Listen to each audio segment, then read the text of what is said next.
going to do the intro. What do you want? That's what I was saying. Tony's really working on this. That's what I was saying. Tony's like, here's my posture. I'm just really working. All right, guys. No backrest here. You see this? You put a couple phone books behind me.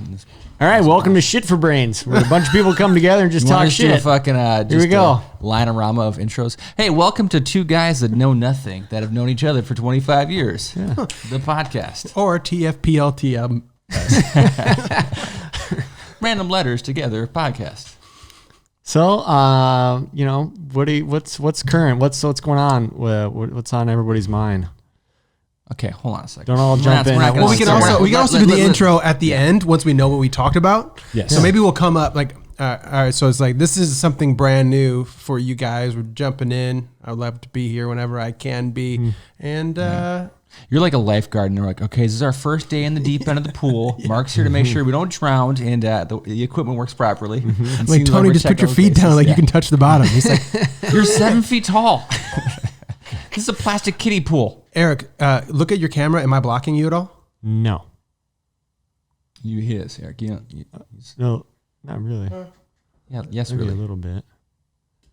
I don't mind a little mark in there. Yeah. And eventually, so these are all the books I've read behind you. And I was like, you can read?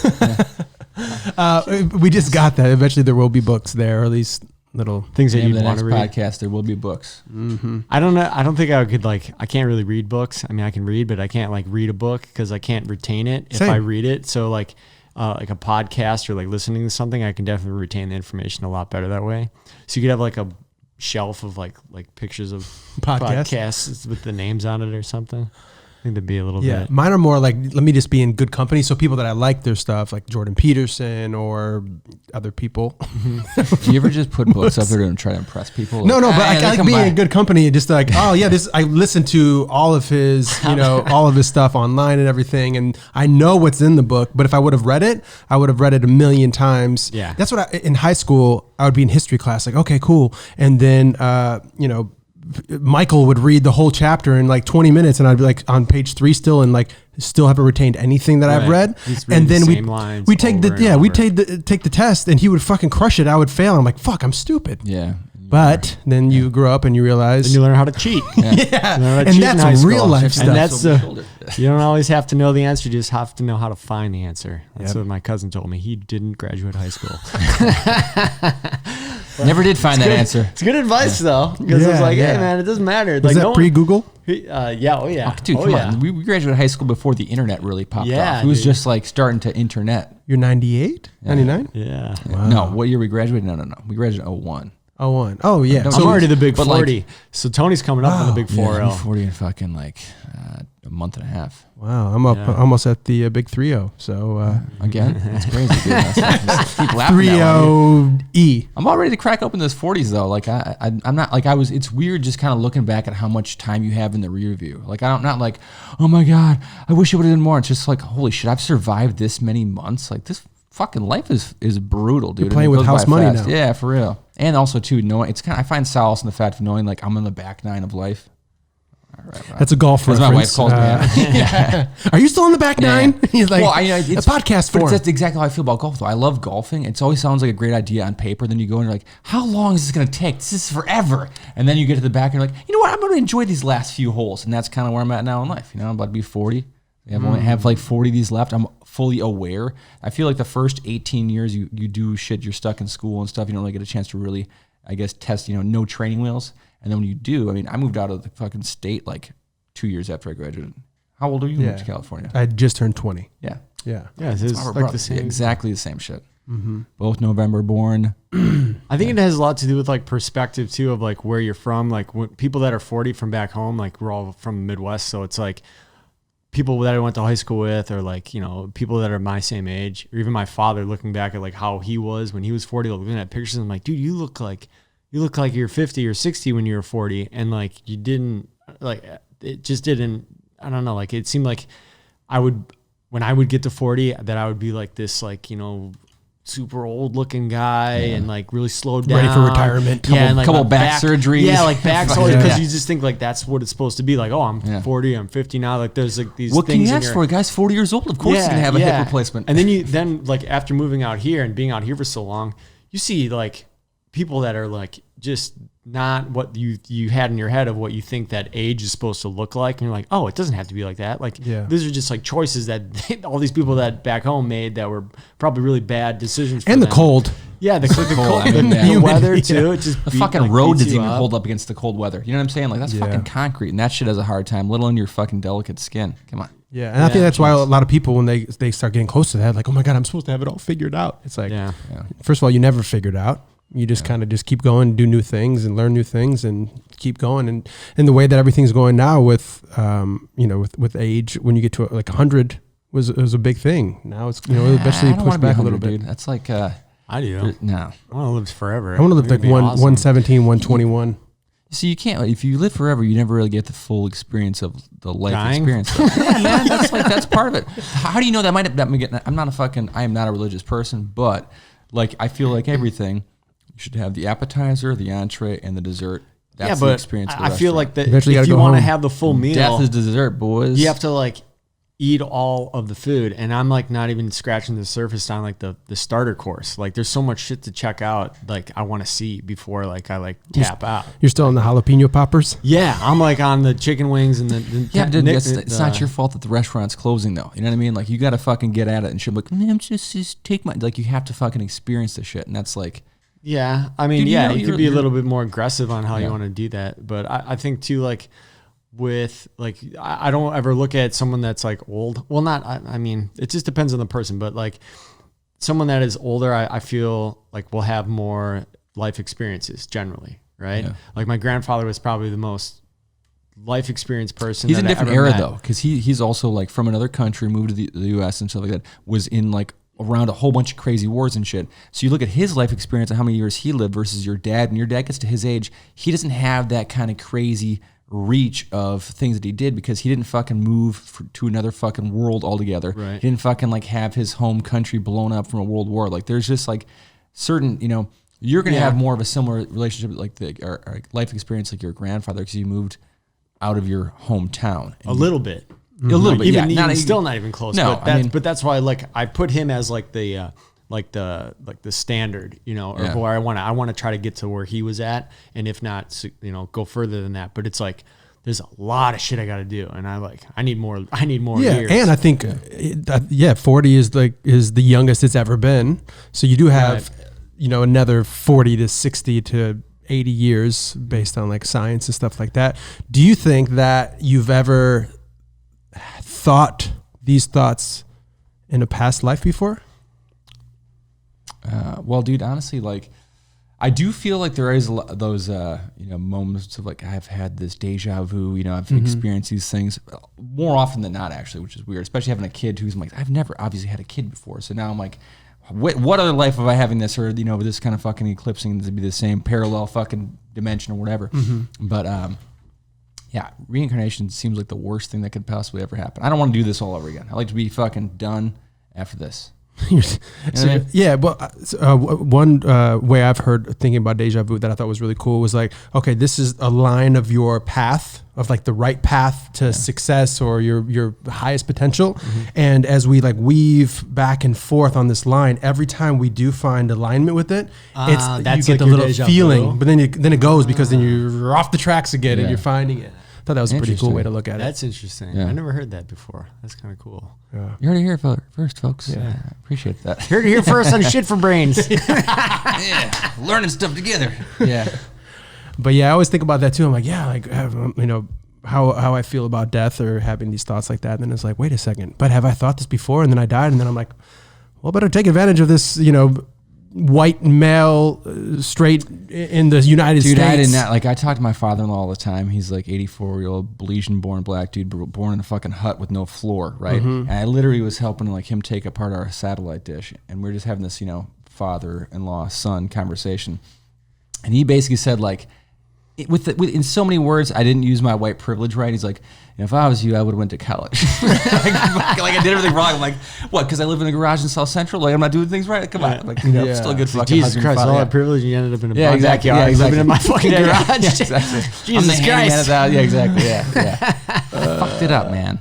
Yeah, but that's the thing is like, I mean, I do think if that was the case, if the shuffle, like clearly there's like worse lives that have been lived, right? Mm-hmm. So like this seems like fucking easy mode on life. A fucking white male born in the U.S. Like, come on.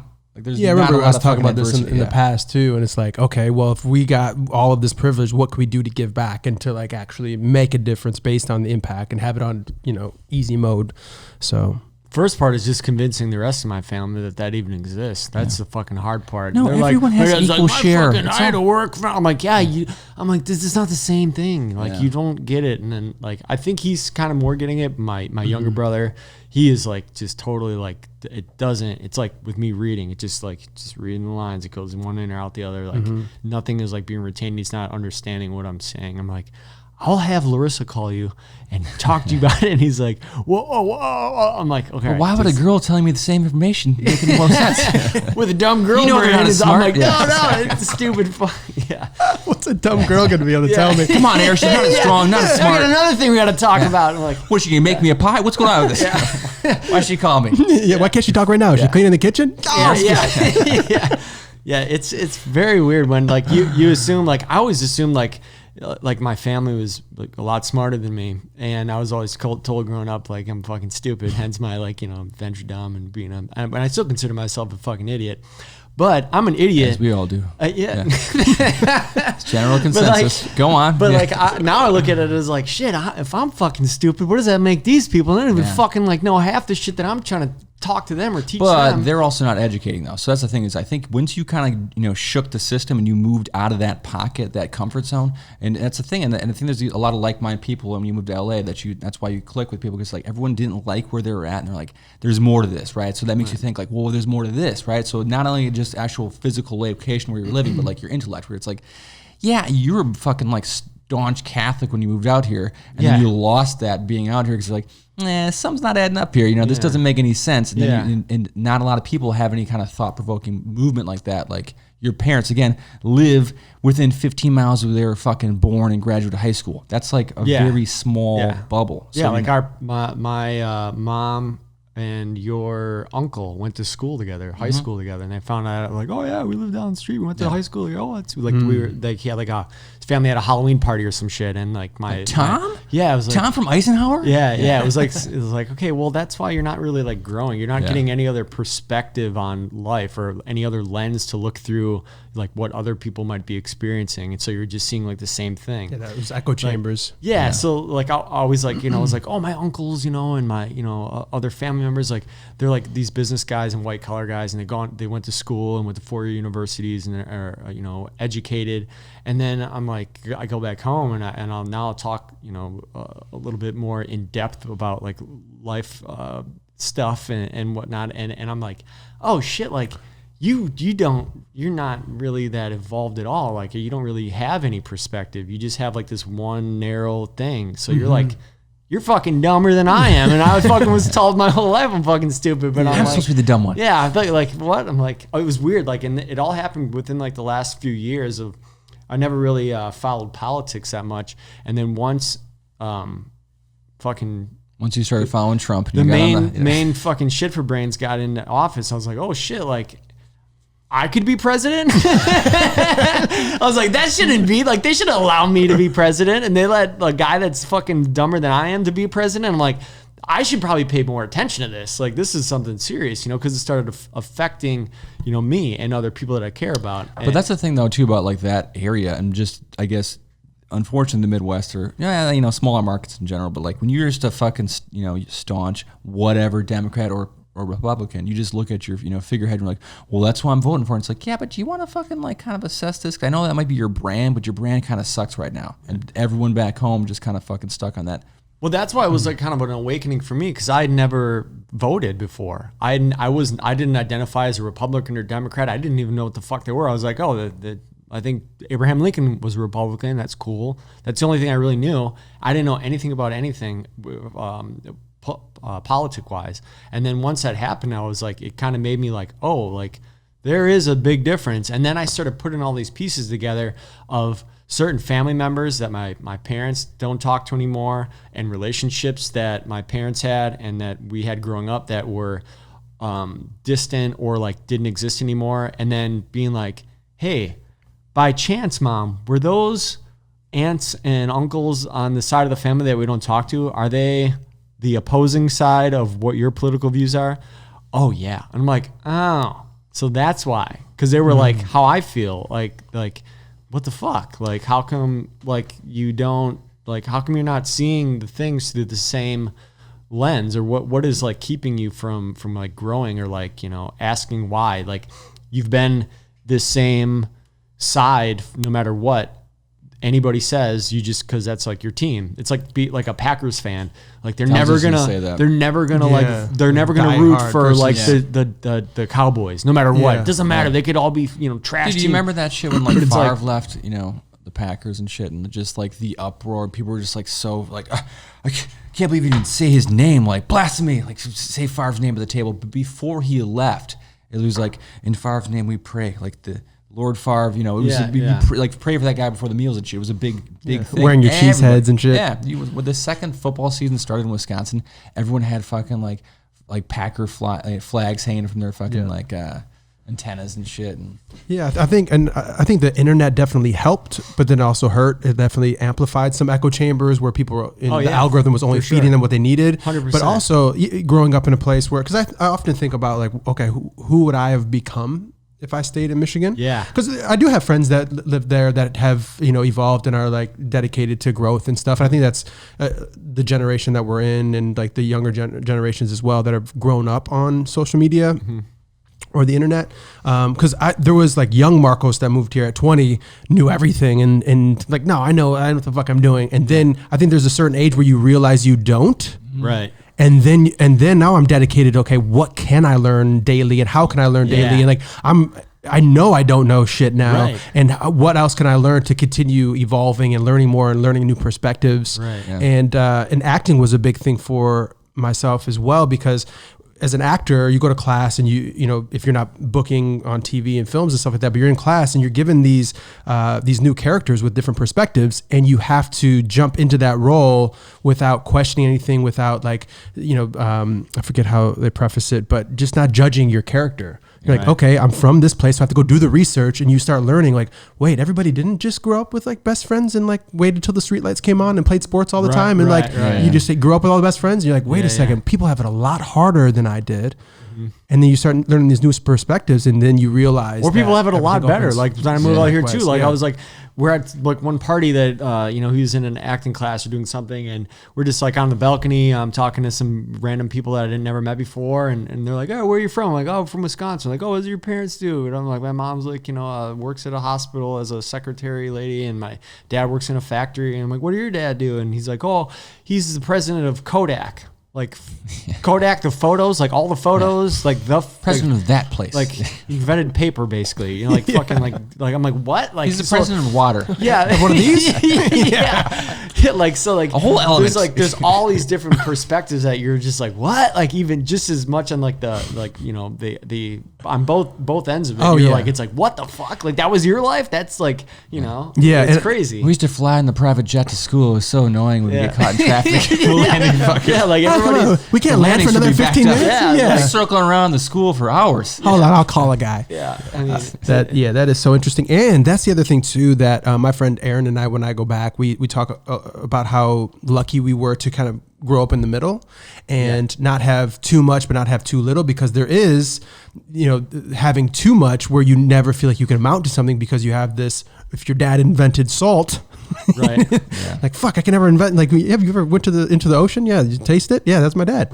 You know, it's like, how can I ever create more than there? Yeah, it's like, but so there's that thing too, where it's like, if you're somewhere in the middle, how lucky you are to be able to kind of work your way around. I feel like my girlfriend Larissa, she kind of comes from, you know, she kind of grew up in poverty, and her parents got divorced at a young age and lived from like house to house and like never had like kind of like a stable spot. And so now as her being an adult, she's almost at the other end of that, where she is always constantly trying to get more and more and more and more. And she's very successful, but it's never enough. It's always more and more. So it's like almost from coming from that, like it's never like it's scratch that can't be itched. I'm like, you're successful. You're like fucking killing it. Like you did it. But she's like, no, I need more. When you're at that like poverty level and you like lose shit, like we lost a house to foreclosure. We didn't have like, power on all the time either. And then it's like, it's two things. One, it makes it not that fucking nerve wracking when you do fall into a situation like that again.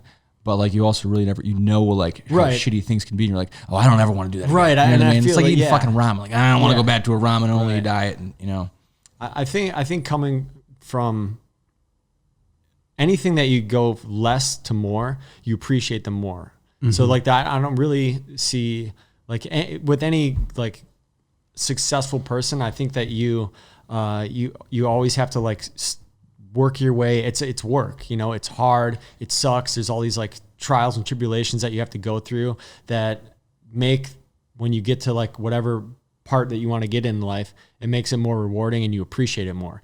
Just like living out in California as a simplest example, like living in the snow and fucking having to scrape your windows and bring like food and a flare gun and all this shit just to go to the grocery store because your car might break down in the winter and it's minus 40. Like when you're out here, you're like, oh my God, like it's fucking so beautiful every day. Like, holy shit. And then, you get used to it after a while. Yeah, you do. You get kind of accustomed to that, or accustomed to it. But like, I think having had that, at least it gives you that initial like appreciation for those like little things, but it's weird though, because I feel like you appreciate obviously us all coming from like the Midwest 4-season states and stuff, like you appreciate the 70s and sunny all year round, but it's almost like you only appreciate that because you had to go through all that shitty stuff, but then it also simplifies your life where it's like, that's one less thing you need to worry about, right? Is with the fucking weather, it's pretty much consistent out here up until this week. Yeah. It's just, you can kind of wear t-shirt and jeans or just a fucking light jacket. Tank top. Yeah, exactly. Tank top. Or nothing. I'm not even wearing shorts right now. You can't see this on. Yeah. When I was funny. He's wearing a nightie. It's a tank nightie. Naked from the waist down. Just naked and not afraid. That's how I roll out here. When I first moved here, I had my 97 Ford Escort that I like sent and then I met out here and I got it. Okay, cool. Like it was already, paid off or whatever.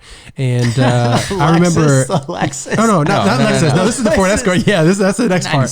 Baby. That was my, I had a. That was the fucking shit. The gentleman mobile. The gentleman's mobile. That's right. But you gotta talk about that. Let's talk about cars. I switched gears to cars and how they can reflect who you are. I don't even have a car now, so at a different place in time, but my 97 Ford Escort, two things. When I first, something was wrong with it, I got taken early on. 97 Ford Escort? Yeah. What? She was... it was a 97 Ford Escort. That's what's wrong with it? Yeah. The make and model was wrong. Yeah, she was too old and too expensive. But fucking rust. I mean, it had to be like no, so the rust. So yeah, in the bottom, I took it to the mechanic, and he was like, he brought it up, and the whole bottom was rust out. 1,000 years old. What the fuck is wrong with this thing? And I was like, wait, well, you don't have that here? Yeah. So that was one thing, and the other thing was got cancer. I kept the scraper, the window scraper in there for like 3 years when I first moved here until I sold it. I was like, what do you mean you guys don't have this? Never know when you're going to freeze. Yeah, when you're going to freeze, we have to get into a fight. Yeah. Get out of here. You have no idea what it is. Yeah, people don't even know what that is here. Yeah. But yeah, it was very... It's a really weird back scratcher with a brush on it. The gentleman's car was the shit though. I had so much fun in that car anytime you drive me home from work. And to anybody that's listening to this... It's a Lexus, but it is not what you are thinking as a Lexus. But I got the most compliments on it because people loved that car. It was 92 Lexus. Mark, people love that car and what its potential was. They were like, oh, yes, because they remember it was the fucking heaviest thing. It was a gas guzzler, just fumes coming out of it. Yeah. But the reason we called it a gentleman's car was because the passenger door couldn't be opened from the inside, so you had to get out and go open it. And so that car, funny story, made you a better gentleman. Yeah. Well, I didn't buy that car. Do you guys know the story? You didn't pay for that car? It almost seems like that's what the story should be. Like I was gifted that car. I found that car. I stole it in a way. It was in the dumpster. No, so It's like the end of it sticking out. Like, someone literally threw it in a dumpster, and you were like, "Hey, a car." No, but my friend Tedros, he had it. He bought it, but I think he had too many parking tickets or something, so he had to put it under my name. But he kept on getting tickets and shit, and we had like a brief falling out because we lived together for 6.5 years. We had a falling out, and I had my Mazda. I had a Mazda 6, so it was a 97 Ford Escort, then like a 2008 Mazda 6, and then Mazda 3. I had that for like 4 years after that, and then I was like, hey, can I borrow? We had a falling out. We're like moving out of our apartment, and I was moving into with Hayden and Jason when I was living on their couch for a little bit, and I was like, hey, can I borrow your car for the weekend? And he was like, yeah. He felt bad because he had like disappeared or some shit. I forget what happened, and I never gave it back. And one of our friends, our friend Emmanuel, he was like, at one point, he's like, damn, you fucked up when someone steals your car, you don't even try to get it back. So then I just had a car for the next 6 years and no car payment. But that thing was just the windows. He was like, fuck that car. Yeah, he's like, fucking that's that guy's problem now. Yeah, because it would get so hot and it was so heavy. So people would try to like close the door from the inside and they would just like, it was so hot that it would melt the glue and they would try to close the door and just rip the door panel off and just be like, I'm like, there was so many like unique little things about that car. Like whenever I'd get in, I'd be like, all right, I'd like try to roll the window, the crank would come off, or like in order to like turn the AC on, you'd have to hit like the other button on it. Like and nothing was like my window didn't go down. Yeah, nothing was like electrically connected to what it was supposed to do. So you can't roll the window down unless you plug your seatbelt in. You want to honk the horn, like turn on the AC. Cigarette lighter like, what? in, Like then what the the fuck are window you goes talking down. about, man? You're like, I remember going to fast food places after the window stopped rolling down and being the guy that had to open the window every time. And at first you're like, oh my God. Yeah. But eventually you're just like, all right, here we go. Yeah. Throw it through the sunroof. But yeah, that was eventually died. Eventually the transmission went and I was driving back and it was just, it's not going anywhere. So I just pulled down a side street and made the call. And the guy came and gave me like $150 for it. I was like, just take it. But that was the start of a new chapter that opened up my life because it felt like I was stagnant because I was holding that wherever I went. Yeah. But yeah, it was a rolling liability. It was. Yeah. I fell asleep one time in a parking structure at LA Fitness in Studio City or whatever. And it was based on the cement like around me. I woke up it was like 6 a.m. I was going there to take a shower in the morning. It was when I was like couch surfing. Thank you guys. And living out of my car. And I fell asleep on my phone and I woke up from the fumes. The fumes were still going. Like I should be. If I didn't have bad sleeping habits from having asthma my whole life, I probably be out. And the car was on, or the car was on. I pulled in. I was like figuring out a pitch deck to send back to my brother-in-law in Detroit, and I was like doing. And I fell asleep, and I woke up, and I was like, I didn't know which way was like forward or back. And I was like, what? And I was like, and then I realized I was like, oh my God, I was the highest. Yeah, I was almost out of here. And then I get out, and I ran outside. I was like taking all of the oxygen I could. Cars really trying to kill you. Yeah. And this was right when we did Elevated Remedies, which was a short film I did where I, at the very beginning, about to shoot myself. So people would be like, wow, so poetic. Yeah. But it's really method acting that one out. He really went all in on that. Guy actually killed I like how your pitch deck was so boring you fell asleep. We never sold that project. So boring, I almost killed myself. Eric, we are about half an hour into this. Do you want to pull out some of your notes that you wanted to go over? I know you had some hot topics. I don't know. We're just shooting. I know, shit. but you had some buzzworthy words written in your notebook. Let's see what's on here. Eric, come on. What did you write down for us? I have one just off the top of my head. I was thinking about that really pisses me off every time I see it. It's this commercial for these fucking Shriners kids. You ever see that? Yeah. They're like, hey.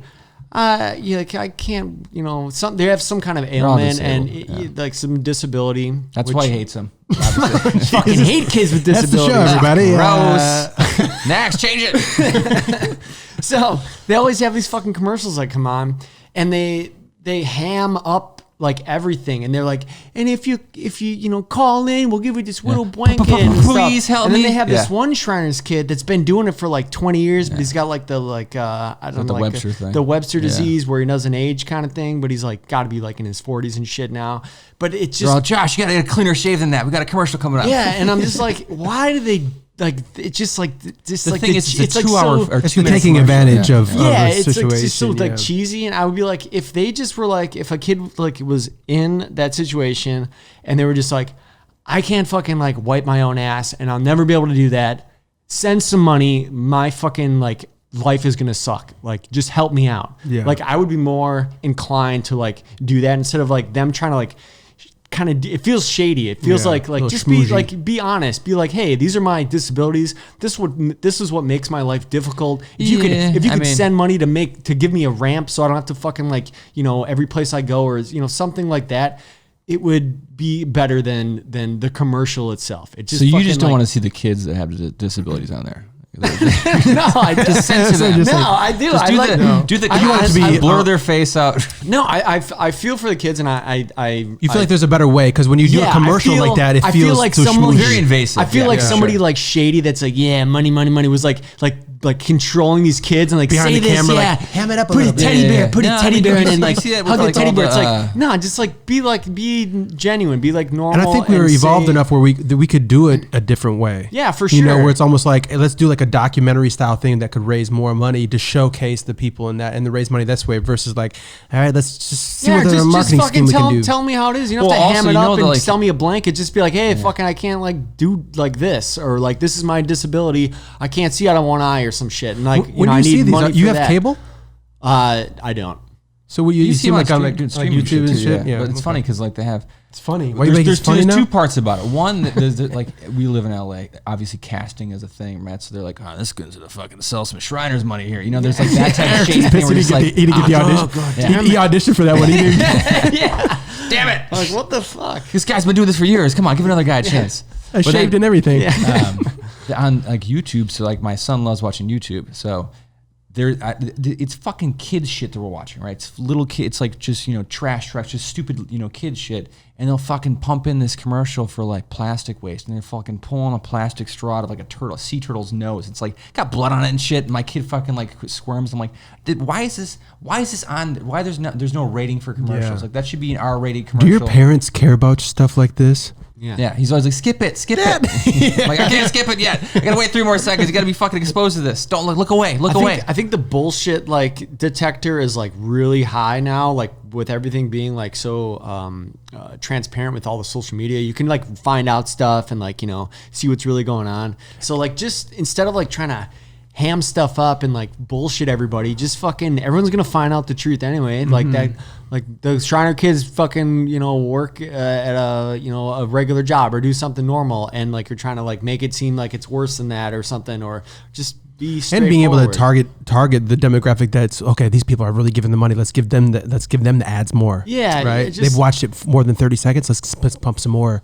Yeah, and then in a lot of those organizations, you find out that the CEO is making a bunch of money. They're not even getting any money. Like none of this shit's going to them, and they're all fucking like, you know, getting screwed over. It's like, I don't know. I always ask why. The older I get, the more whys I ask. Those, I mean, like the St. Luke's, so like the cancer funds, dude. Again, too. There's another thing is they play into the parent thing, because like when my kid gets sick. First time I got sick, I was like, oh man, like I hope you're gonna get better. Like you don't know how to communicate that to like a sick baby, and then you see some shit like that, like holy fuck, like I'm not even close to even trying to grasp that type of like, you know, trauma that those parents are going through. So like I think most of the people that are donating those are other parents where it's like, shit, thank God, you know, like I don't have to, you know, overcome that type of adversity with my child. The same thing with like those dog rescue commercials, you know, like in the arms of an angel, and they show like dogs with like one leg. Sarah you being a dog owner, and like how many times have you donated to that though? You know what I'm saying? It's like, even as a parent, I don't donate to exactly. I don't donate to Shriners. I should, but I'm like, man, that's fucked up. But like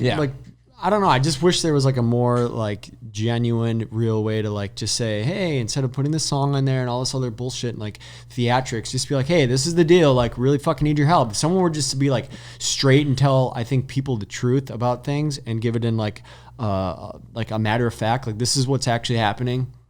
Help us out. It would probably work better you're too. Like talking to the wrong generation, man. People are fucking, their attention spans like measured in nanoseconds, and no one's paying attention. So you need to have that kind of like shock value, like, whoa, what the fuck is this?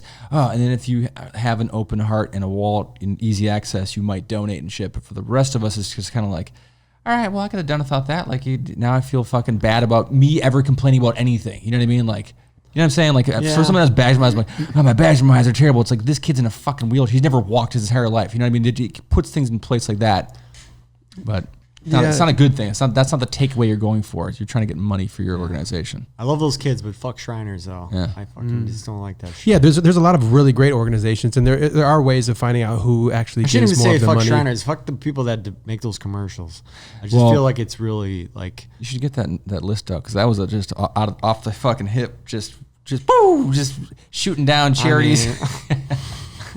You know, also hate homeless people. It's like, when are you gonna get a job and get off those drugs and get your brain being working again, and not be crazy? Now you sound you sound like you're from Wisconsin again.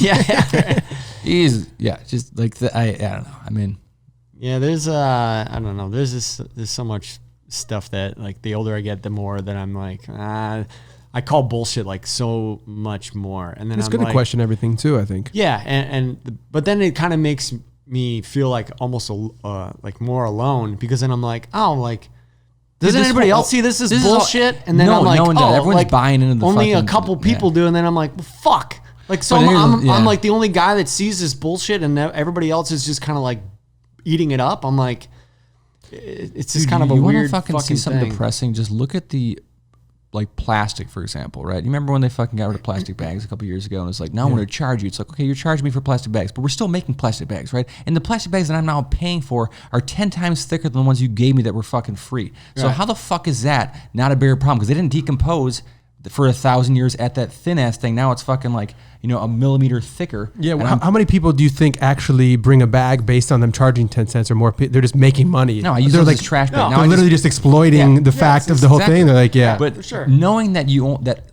money is the root of all evil. 9% of plastic is actually recycled, and it's literally the thing that's killing our planet.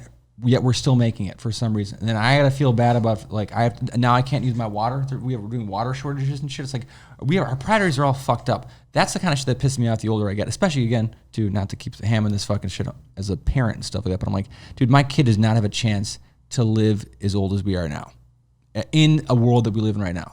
I mean, like, there will not be running water or electricity, I do not think, by the time my kids die. Fuck no, dude. Do you honestly buy into that shit? Like, oh yeah, we're going to fucking switch all cars over to being solar in 2035 on a grid that we can't have air conditioners running for a fucking week. We're doing, like, power surge thing. I'm paying, and that's the other thing. I think if you look at it as where everything is set up right now, no. But I think going in that direction, yes.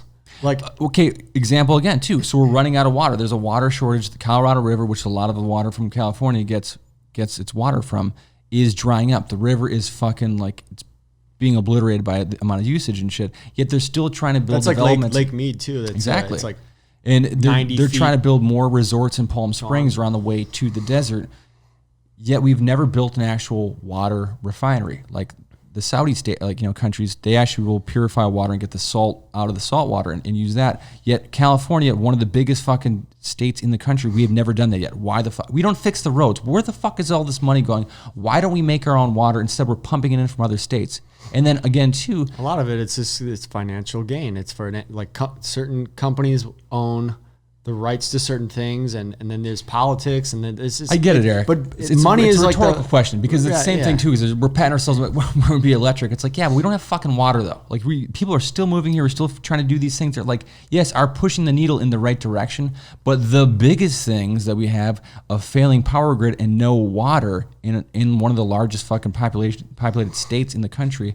Those are things you need. You need fucking, like, basic elements. You need fucking water. But I think until you start going, like, you can look at it like a political like aspect of it, and pardon me, like, I look at it not being like right or left, but like looking at, and not a final destination, but like as a direction.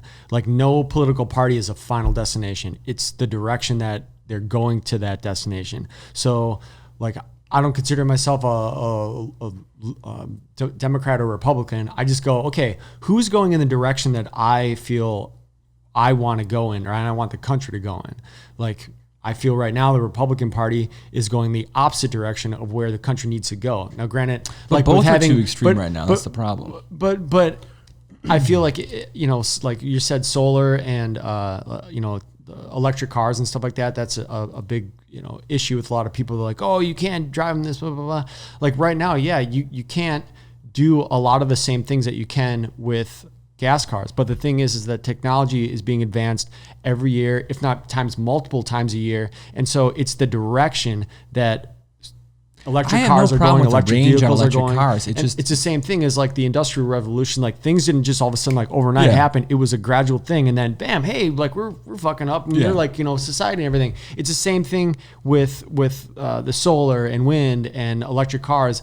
It's going in that direction. It's going to take time to get to the have the foundation and everything that's what set they're saying, up 2035 for that. Right. Yeah, You'll still be able to have gas cars. You just won't be able to sell brand new gas combustion cars.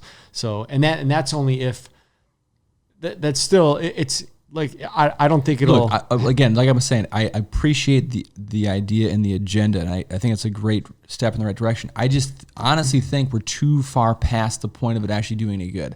And then again, too, it's like that shouldn't be the hill you die on. There's bigger fucking fires to put out. Literally, this fucking state's on fire all the time, right? Like there's things we can be doing where it's like, I don't necessarily think that should be like the biggest thing, because that's like one of the biggest like buzz things in the news right now is like the electric car agenda, right? But it's like, okay, where's the water purification agenda? Where's those, like, we should, sweep the forests more, get some funding for that kind of shit. But a lot of that stuff though, like the Green New Deal kind of stuff, there are a lot of like kind of like sky in the pie ideas, but it's ideas in the right direction at least. Where like if we keep going down the road we're on, like we're gonna run out of that. It's a non-renewable resource. So it's like there's only a finite amount of that shit like that we have. So eventually, just the math, we're going to run out of that. So we better start pivoting, Eric, like other countries have done. I completely agree. Like I'm China's just telling you the that. actual, like, what we have for a foundation to try to build this on. It's like this. If you were fucking morbidly obese, right, and you're like, all right, I got to get in shape. I'm going to start running a marathon. It's like, but dude, you never even trained a day in your life. This is a fucking fool's errand to even try doing this. You have a marathon on Saturday. You never fucking run once. Like, what the fuck are you thinking? But they're not. Like, this is like the baby steps towards getting ready for a marathon. And at least they're training for the marathon, whereas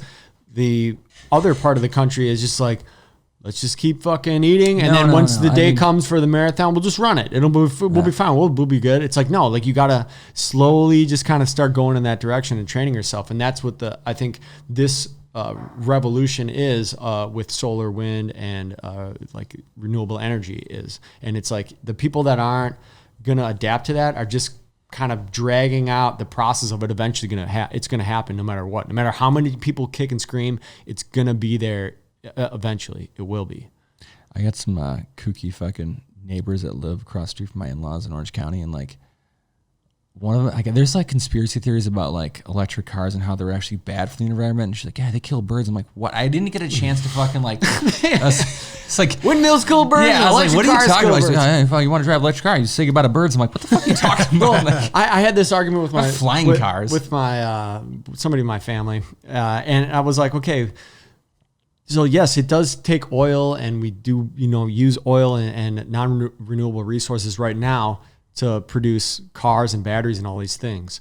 But you're still taking away a combustion engine, which generates gas and uses oil. Whereas, yeah, you may use the same amount or maybe even more to produce an electric vehicle, but you're not putting oil in it. You're not putting gas in it. It's not seeping out stuff into the environment, and it's not 100% perfect. It's not near 100% perfect. No, and that's the thing. I think but it is better. Realize, yeah. It is better, and that's it. It doesn't have to be perfect. It just has to be better. That's it. Like with anything, it doesn't have to be perfect. It's not going to be perfect. It just has to be one increment better. Yeah. Better and then best. Yeah, like you don't want to be like, let's just keep going this way. Like, no, if you could do something that's like just a little bit better, just do that. If that's all we can do, then let's just do that. And then we do that again. Oh, we'll just do a little bit better and a little bit better. Can't you make the Oldsmobile electric?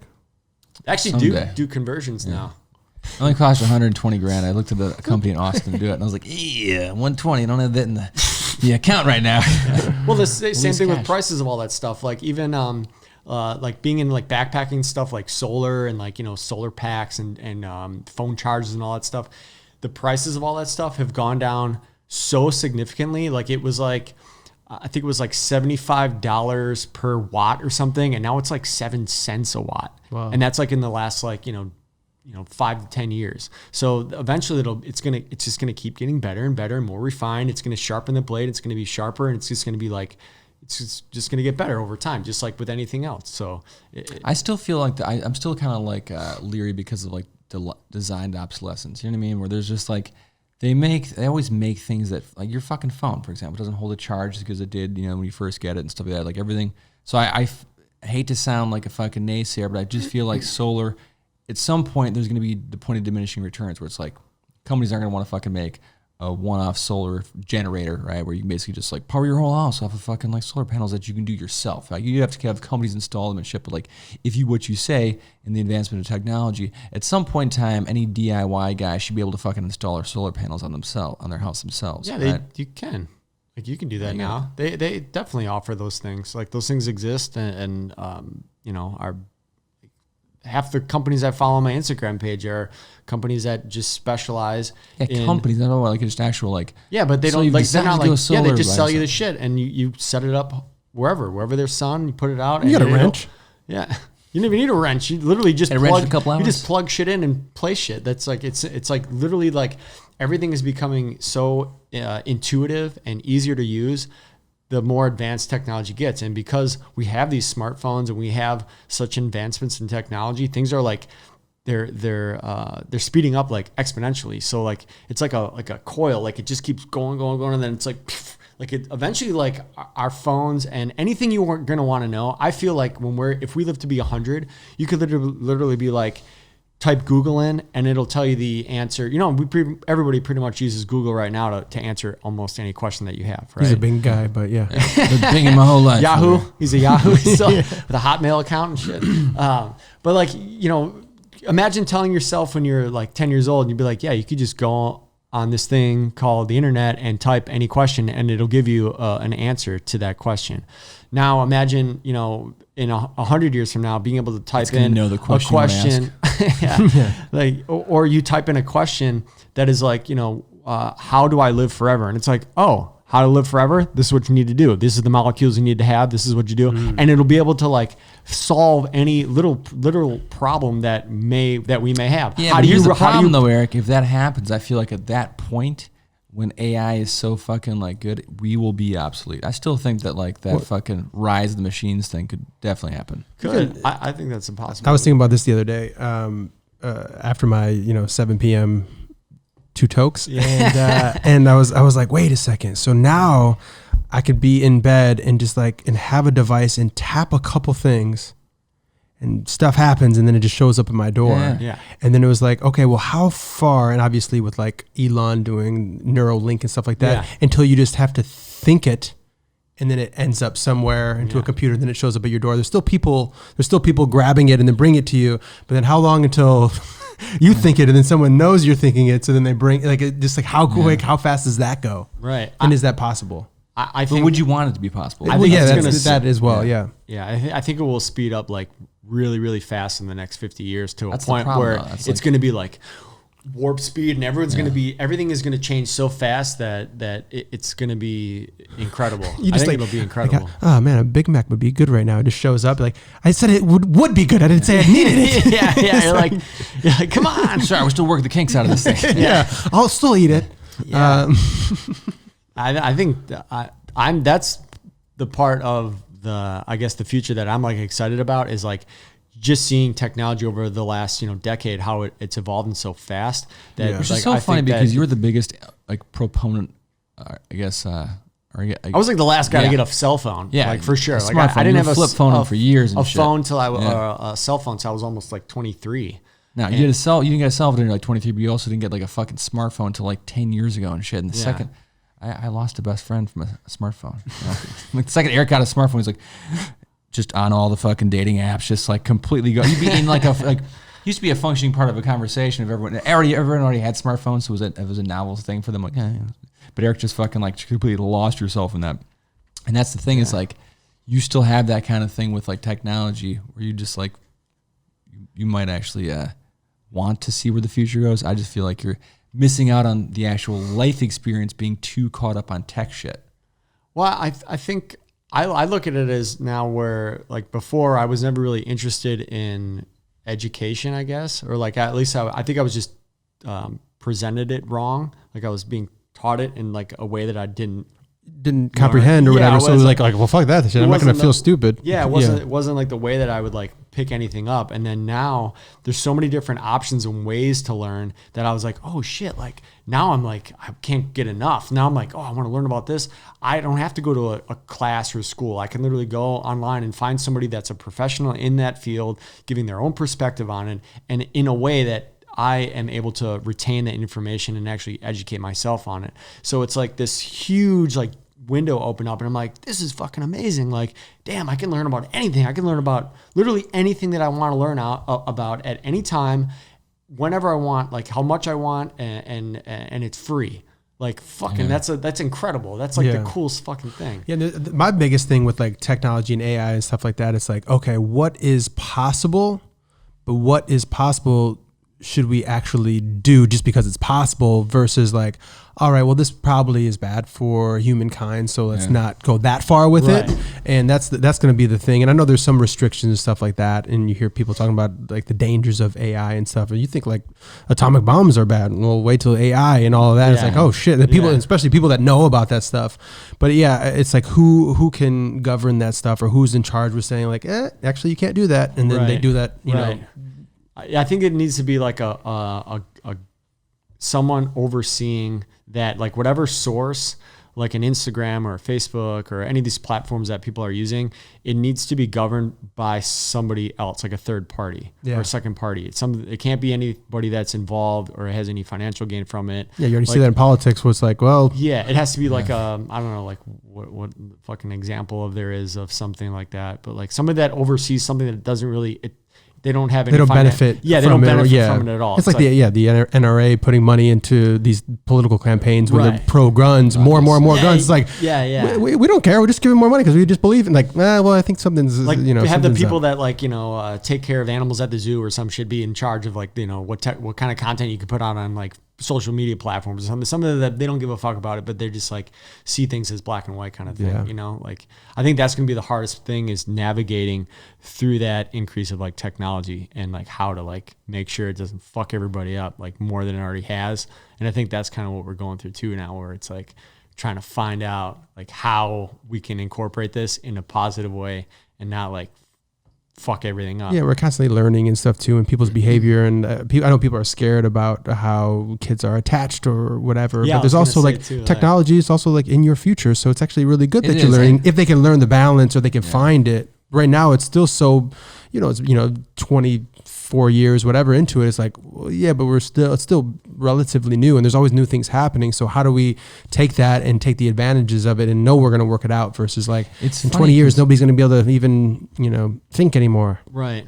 Well, like when you remember when we were kids and like, well, Nintendo first came out, I was like, they're going to be stuck on the TV and all this kind of shit. And it's just like, now you see any fucking family that has their kid out at a restaurant, just right away, fucking phone to the kid. They're just watching videos and you're just like, that is literally the same. That's not even an interactive version of it. You're basically just giving them a fucking distraction, and that becomes this thing that they'll build off of and stuff like that. Yeah, and a lot of people, most parents, and you can maybe attest to this more than I can since I'm not, but I think most people don't think they are going to do that, but then it gets so difficult, and it is such a lifesaver to like, all right, well, let's just do it this once, and then I don't do that shit, dude. I honestly, no, fuck no. Just with Eric, you're like, all right, Eric, stop. Okay, hey, stop walking away from the table. Get back in your high chair. Look at the phone. Your phone now. Yeah. I think because there is so much information, like the biggest challenge is just navigating that. Just like when you move out to LA, right, from a small town, there's all these options all of a sudden. Like you can do whatever the fuck you want. You can do any kind of drug you want. You can go to any party, anything. There's more good people, more bad people. There's just options of fucking everything, right? And it's kind of, if you have that foundation, I think it's easier to navigate through that than if you don't. And I think it kind of all the foundation of what? The foundation of just being able to acknowledge something for being good or bad.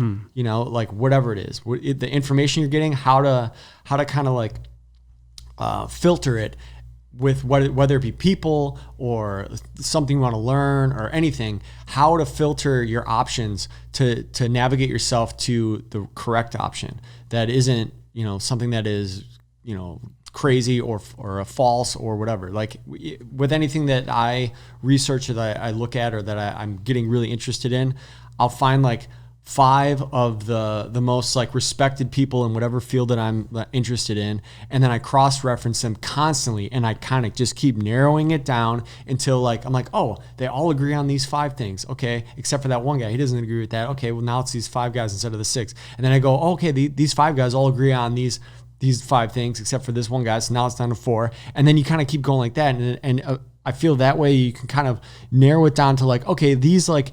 You're left with like one really good source that is like the pinnacle of all that information, whatever you're looking after, or it's like a few people that all have the very similar you're kind information. of a rare breed because most people just kind of watch one thing. They're like, I got a doctorate in this. Or like a headline reader. But no, I think you're right. And looking at the other side and those 5 people and all that, to be able to say, okay, I've studied all these people. I see what the other people maybe that disagree with them are saying, and now I can form my own opinion on it and then move forward. Yeah, or like definitely like going to like, you know, if I find something that I'm like, oh, this is so cool or whatever, blah, and then I'll like type in the opposite opinion of that and be like, why did they disagree with this person? And then you kind of like are double cross-referencing from one perspective to another, or agree and disagree. And then eventually you still come to the same conclusion though.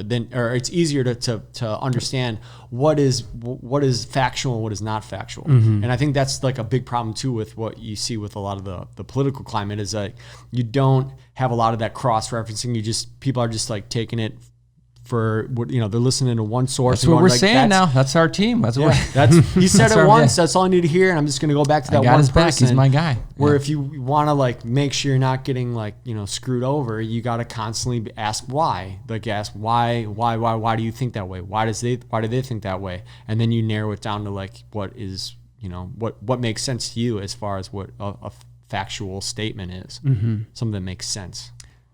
Okay. Now pull out your notes. Because we've talked about politics. We talked about religion. No light topics. What are you not supposed to talk about? The Shriners. I feel like the Shriners thing was like the worst part of all this talk whole shit podcast. About the fuck. Yeah. Well, you threw it off. I'm gonna get my like hip. some weird fucking like hate mail or something from people like, I'm a Shriner kid. I fucking benefited off. Yeah. I've hated you for 80 years. I'm a Shriner kid. I'm a Shriner man. I like at work, we have to check people's IDs, you know? And I feel like that's such like a burden and such like a really heavy responsibility, because you have to like not only check their face and then their state and make sure it's all like like has the hologram and the date of birth is right. And then if they're trying to deceive you or they're like something special, it's like they turn you into like a spy for something that you're supposed to do within like fucking like 10 seconds. So I feel like it's just don't do that. Don't make me do that. You check all that shit? I'm like, if they gave me the ID back then, I'm like, oh, at least you tried. You need to take like a... You're 21, you got braces, that's fine. Yeah, it's cool. Well, Eric also doesn't like the math part of it. He's like, wait a second. If you were born in 1980... 147? Yeah. I'm like, this isn't adding up. Are you 21? Like, Eric, they're older than we are. They're obviously fucking 21. Like, but I came in there is that thing where it's just like, dude, I'm not. What am I fucking working for the bureau? Like, I gotta fucking make sure this is like. If I know anything about my research in New York IDs, it should be a colored one, not a black and white. Yeah, nice try. Yeah, exactly. The laws on that shit are fucking crazy. It's like if they even deceive you and they give you a fake ID and all their shit's like legit looking and it's actually ends up being fake, and then they get you drunk or they drive somewhere and get in an accident, it like goes back to you. So you're like attached to that. No matter what, it's like the dumbest fucking thing. And there's somebody, right, that they supposedly send out to these different places, these different establishments to like see if you check it, right? The secret shoppers in a way or whatever. I just think it's it's a stupid fucking like policy. Like they should have like a face scanner thing, or like if you can get into your phone with the face scan, or you can get into your bank account, why not just have like a fucking face scanner thing that you can't. That's some Big Brother shit though, man. I don't know if I'd want like or fingerprint or yeah, but still then too. I get like Checking a physical ID is fucking stupid. It's the dumbest shit ever. Like, why do we still have a card? You a should, plastic though. card. You should, because you said can we just give him a physical? Just make everybody strip down naked, make them cough. You want a drink or not? We start putting chips in everyone. Put chips in everyone via some kind of vaccine or something, or barcode, or like. I don't know. I just think there's like it should all be done through your phone. Like, I think everything should be done through your phone. Like, all that shit. Like, IDs especially. No, dude. Like, I think that look, I'm not a big fan of being it's already in there. It's all that information's in there. If you have a bank account or a fucking IRS or any of that shit, it's all. You do have all that shit. I'm trying to think if I ever even. I think I don't know if I faked it every time I even looked at an ID. I do. I don't do near as much of a scan. I look at the year and I fucking like just do some quick math. I barely look at the picture because fucking people change with the fucking weather out here. There's like my pictures from like 10 years ago. Yeah. Yeah, 10, 12 it's years just ago. too fucking difficult to like try to like do that, and then I get like an anxiety attack and shit, and I'm like, they're like, yeah, I want the eggs this way, and I'm like, hold on, I'm trying to read. I'm trying to like fucking figure out the math on this. And then have you ever busted somebody for using a fake ID? No, I have not yet. No, but I've had people like give me some like shoddy forms. Like, I got a picture of my ID. I'm like, all right, whatever. Like, are you a cop? Like, are you a secret shopper? Tell me right now, because I'm just trying to bump this ticket up. I wonder how many. You promise you're 21. You piggy swore. In my like 15 years of checking IDs for drinks, I wonder how many were fake, or someone else's. There was somewhere, I don't know if it was. Like I would just imagine that it's probably like 40% or something. 40? No. You think? I don't think nobody. They don't. Nah, dude, people aren't that's that. a fucking high ratio. Like when I first moved here, I had my friend Jason Broderick's ID, and I moved and not to what's that? Jason, good guy. We always he was 4 years older than I was, but I moved here. I was 20. And I used it at the liquor store for the 10 months until I turned 21, and then I finally came in with my and they stopped checking my ID, but I think they eventually did check, and they were like, oh, like kind of like, you've been coming here for 10 months. But yeah, like the usual and stuff. You go in there, I got it ready. Yeah, Coors Light. Jason, welcome back. Whole fake backstory and shit. Name change. I was in a witness relocation program. Like, I'm now 4 years younger. So we've all like waited tables for years. That was like a big part of our lives, and that's kind of how we all know each other and stuff. Yeah. Like, how do you feel about like, waiting on celebrities? We basically waited on every celebrity that it's ever interesting because there's like that thing, because you have to have that professionalism where you can't be like, dude, I fucking love your work. You're great. You're always like, hello, I do not even know what you do for work. I always acted like I didn't know until until it was time to like, try to, facilitate network. Some kind of deal or network. Real quick, if you're looking out now. I have this like fantasy of like this idea in my head of like going up to like just to check. Yeah, like but like a it's like a shitty fantasy. It's not like a. What are you wearing in this fantasy? Yeah. Wearing work uniform. Still no pants. Yeah. Fresh no pants. Waiting tables, no pants on with the Adventure Dumb shirt. As per usual. Yeah. So I was like, if you were to go up to like a celebrity, I always think this would be kind of fun to do, just to kind of like give like a little check to celebrities, because we wait on them all the time, and it's just kind of like, all right, yeah, you're fucking famous, whatever, like fucking blow it out your ass. But like if it was like say Nicolas Cage, for instance, right? And I'm waiting on him, and a lot of times you after a while just like they're just another person, right? And so you're like, oh, blah blah blah, or robot. Yeah, right. And so you'd be like, like waiting on Nicolas Cage, right? For, I don't know, getting him breakfast. And all of a sudden you're like, hey man, your voice sounds familiar. And then he'd be like, oh yeah, fucking, whatever. He'd be like in his head, he'd be like, it's pretty good, by the way. I'm fucking Nicolas Cage, whatever. Yeah. I'm Nicolas Cage, right? Or whatever. You're better at impressions than I am. Yeah, that was like a cross between Matthew McConaughey and Nicolas Cage. And he's all right. It's weird. I was waiting to Nicolas Cage. He's doing Matthew McConaughey. Either like being like, your voice sounds really familiar, and then finding like, especially with him, like he did a cartoon called The Croods. Like, I don't know if you saw it, was an animated film. I actually happen to like it. It's one of my favorite movies. But being like, your voice sounds really familiar.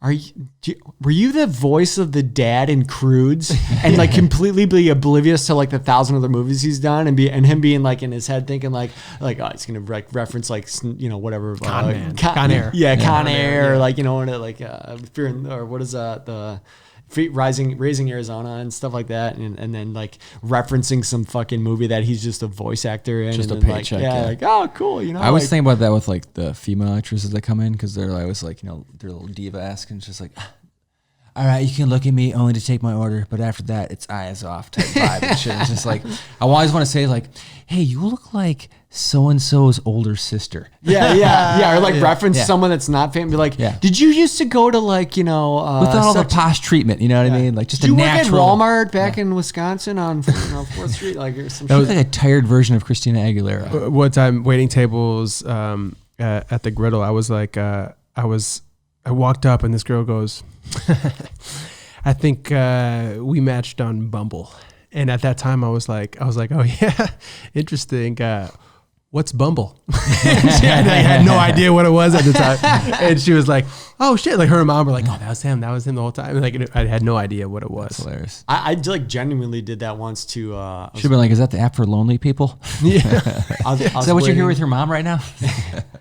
I waited on a member of Destiny's Child, and I had no idea. Like I don't listen to Destiny's Child or anything like that. And so I'm like waiting on this lady, and she's with this other guy, and we're just shooting the shit. And I'm like, hey, where are you from? And like, just kind of hanging out at my table. And she's like, oh, I'm from, New York or wherever the hell she said. And she's like, I'm like, oh, what are you out here for? She's like, oh, I'm like doing a play. And I'm like, oh, that's cool. Like, you're sort of like an actor and stuff. She's like, yeah, I'm doing a play. So I'm like, really hope it goes good and stuff. I'm like, yeah, you know what? You just got to keep trying really hard. And like, no matter what, like it'll work out. You just got to like, just don't give up on your dream. And like, I hope it all really works. And had like a really like heartfelt conversation. And like the guy's like laughing the whole time. And he's like, what the, dude, he's like, dude, you know who that is? And I'm like, no, I don't know who the fuck that is at all. And it was one of the girls. Michelle Williams, I think. Yeah, it was Michelle Williams. And I had no idea, but it was just like. You knew the group before she joined. I was basically like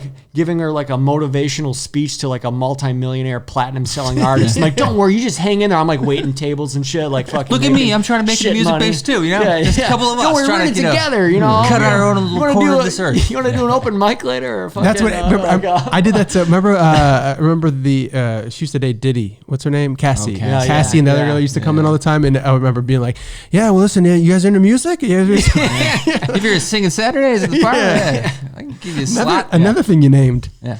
I'm a good name. Tony's you missed your call. I'm a name guy. I'm a thinker. Yeah, this is like. Maybe a name guy. Name my dog, name my kid, named Eric's company, your show. Yeah. Give me something to name. I'll name it. This podcast. Ooh. Shit for brains.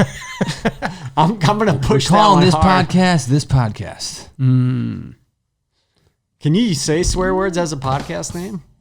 Wah wah wah. There's the crickets right there. Shit for brains. Ring. Yeah, that is super interesting. But at the end of the day, I think once you realize people are just people, I think it's actually like heartwarming in a way, just to come from that genuine place of, because most people out here haven't made it. This is true. I mean, yeah, it's funny because when you start to, I don't know, I mean, being out here for almost 20 years and you see like, for example, now I'm back at LA Fitness again at the same one on Hollywood that I like signed up with like 15 years ago, right? When I was a fucking, one upstairs, spry 20-year-old kid, fucking just fucking jacked. What happened? Just in there. Yeah, exactly. Now I'm a fucking old gray withered man and shit like that. And I see the other young kids. I'm like, oh, these fucking kids think they're gonna be actors. And then there's this weird thing where like, no shade on that, but like it's just everyone thinks it's gonna happen overnight, right? And you're like, you have no idea the long journey it takes to get to where you want to be. And I'm still not there, but I enjoy it. And it's not like and I'm grateful for not making it exactly. Right away. Well, it's the thing too is like I think people say this all the time, but like a lot of people get caught up on like the actual destination and not the journey. And the journey is the fucking enjoyable part. That is the part that you live in the present. You know what I mean?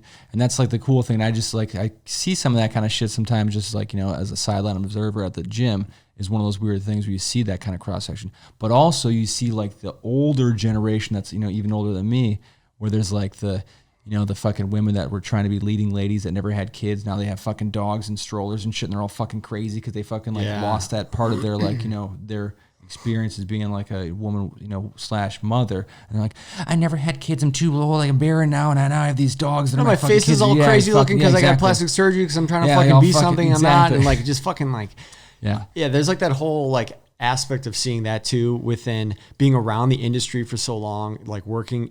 Basically hearing conversations and what the intent is and what the behind the scenes kind of conversations that you hear about artists and what goes into it and all this stuff, it's like so fucking shitty. It's just like it just doesn't, it made me like, I moved out here and did music and always did it for fun. And yeah, it'd been great to like make a career out of that.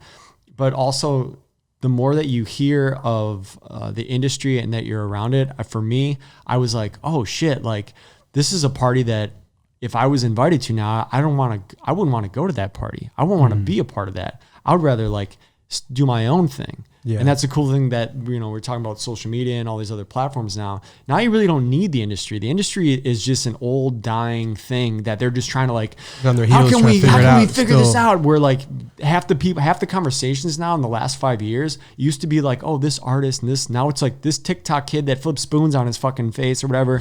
We're going to monetize him and he's got 80 million followers. It's like, they you don't need them anymore. And this business is so tough with like, and I think especially for women and how the media or marketing and stuff is like making them think they need to change things and all of that. And I think that's one of the things from being from the Midwest where it's like, yeah, I don't fucking do that shit. Like I think like stuck in our old ways for that is actually helpful. It's like one thing I still want to hold on to. Yeah. Echo chamber, like you said earlier. It's like you literally like you have a bunch of like, you know, women out here and everyone is constantly aging, right? So you're trying to keep up with the Joneses and shit. So you're getting all this fucking weird surgeries and fucking like, it's the amount of plastic that's going to be buried in the next like 50 years is fucking absurd. Just like fake. Talk about horrible for the environment. Yeah, I know. It's just like the carbon footprint on this woman's body.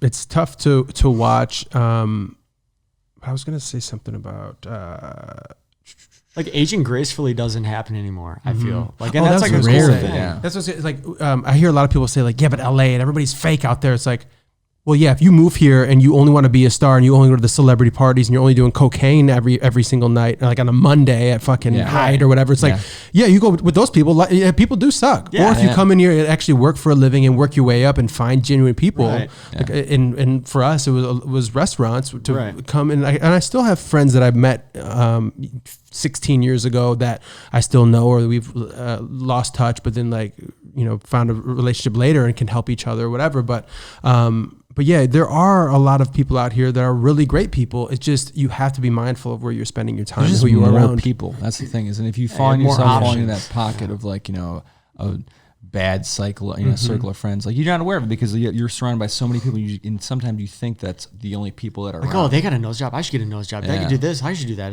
It's like, if you can navigate through all that bullshit, you can just like be you and still be successful. Yeah, you know? Especially now when there isn't a certain type, and people are, you know, the fact that it was like it wasn't a free for all before. It was like, all right, this is the target demographic that actually sells, and we're only giving the roles to these people. Now it's like, okay, now we're doing this massive overcorrection. Now everybody's being able to work in that. Transparency is like opening up more and more and more, and the bullshit's being called out. You don't have to be you don't have to be like a thin blonde to get a role, or a white male to get a role. It's like, okay, now it's wide open, and we actually want something different we've never seen before, because that's interesting now versus that's not what sells. It's like, well, yeah, it does. Right.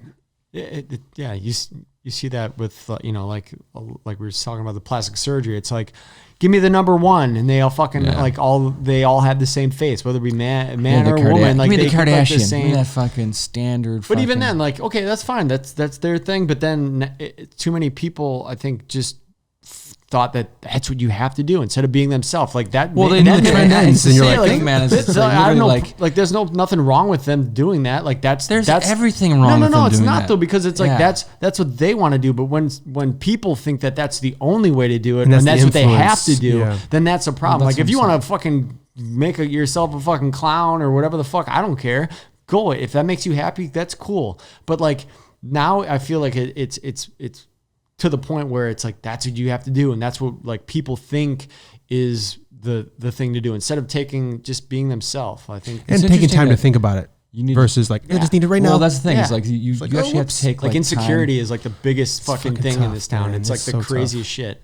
But like any fucking surgeon that's like got an open table or open fucking bed will fucking just slice you up and do all this kind of crazy fucking Frankenstein shit and not have you think about it like for a second. But like if you have an abortion, you need to set it up and they have like counseling and try to make you let you know what you're doing. But like they're like, hey, you want to put someone else's face on? Would you love face? to be the fly in the wall when they're like the surgeon's just going through his like book of past surgeries? Like, so this is what they look like. This is what they look like now. This is what they look like now, and just see how like crazy like the changes. Like it's like got to be so and some drastic. People it does really change their whole life and it ends up being a really great thing, and that's where it's tough too, because it's like somebody that maybe didn't love how they looked, they do get a nose job and they feel the most confident ever. It's like, oh wow, but you're chasing a dragon though. I think like I think I get there's some like freaky shit that like that's like you have some like like deformation and shit. You got to get something like adjusters. There's like a whole bunch. There's a multitude of reasons to get something done. If it's like a medical ailment or something, but when you're just like like if I get this nose fixed and then I'll get my lips filled again, it's just like wait, what is the insecurity what's wrong problem? with you inside? What's the emotional problem that stems what from did your dad this do wanting to change your physical appearance? Like who told you that you weren't pretty just how you are? Like I question that a lot. I'm like, when I see somebody that's like done all this stuff, I'm like, especially when they're younger than us. Who the fuck told you that you weren't good enough already? Like who the fuck told you that? Like that's the problem. It's not like, you like you're fucking cool. Like you're pretty. Like don't think about what everybody else is fucking doing or saying, or some boyfriend that was like, fuck you and you're fucked up, whatever, like no, like it all stems from some kind of insecurity that people just don't want to deal with. And then they just like, oh, I'll just fucking I'll fix the outside, but not the inside. And that's but it's also like that, fast food type of lifestyle that we live in now, where it's like rather than, again, something as simple as like a BBL, right? Brazilian butt lift, right? You could put in the squats at the gym and do that yourself, but it's like, nah, fuck that, I need that shit. To a certain extent. Gratification, to a certain extent, yeah. But like, are they doing like reversing those now? That's like a thing now. People are reversing them, so like now people are like, oh well, reversing it's cool now because some celebrities are reversing it. Right. Yeah, so it's like fucking. That's the thing. It's like the surgeon's like, once I get this Brazilian butt lift, I'll feel happy. And it's like I don't feel happy with myself anymore. It's just like you still have you've not worked on that core in you. Like this should make you go through like a counseling session for like a year before you do any kind of like drastic surgery for anything that it doesn't obviously like a heart surgery or some shit like that, but like something that is like a physical thing that you're getting done. Like you should be like, hey man, like why? Let's talk about this. Let's fucking get to the root of the problem. There's no money in that, Eric. Yeah, yeah, it's like I said, money is. What if there was like plastic surgery and therapy in one, where you could where you would pay for the therapy to then see if that's what you wanted, but you had to go through that. There was like a process like that. Like a surgeon's just like flipping through the book, and there's just like he's like, I haven't done any surgeries. Talk them out of it. Talk them out of it. Yeah.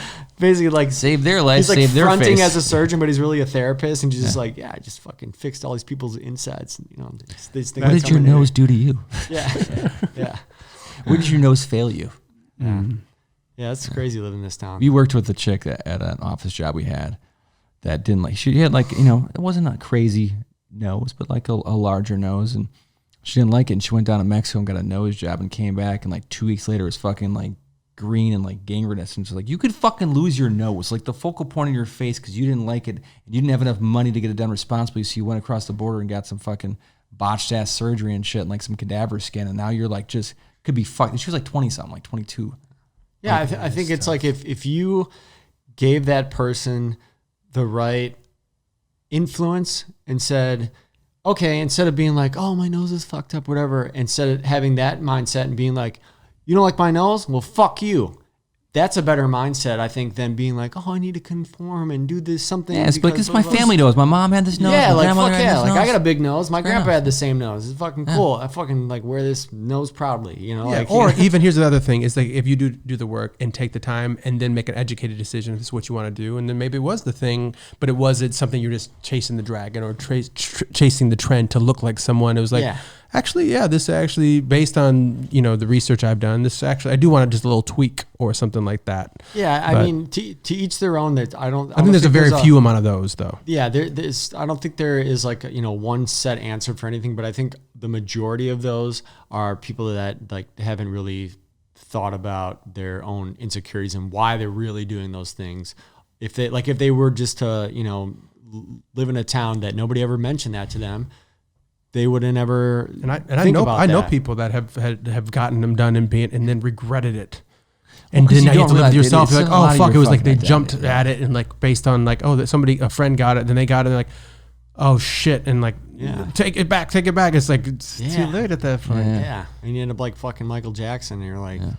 Again, if you went to a therapist and he's like, I just need a smaller nose. It's like someone should be like, hey Michael, let's kind of dial it back a little bit. Like you can't even breathe out of the thing anymore. It's actually just a fucking plug-in. Like that's like too far gone. Yeah. Like, what else we got in here? Yeah. Just a lot of dark. That stemmed from Nicolas Cage. Yeah. Oh, how about Antiques Roadshow? Huh? You guys like Antiques Roadshow? That's still on? Oh man, that let's phone a friend. Shit. Yeah. So, okay, do you ever watch Pawn Stars? Everybody knows that fucking show where they call everybody in. So, like, Antiques Roadshow is the most underrated fucking show on TV in, like, the history of TV.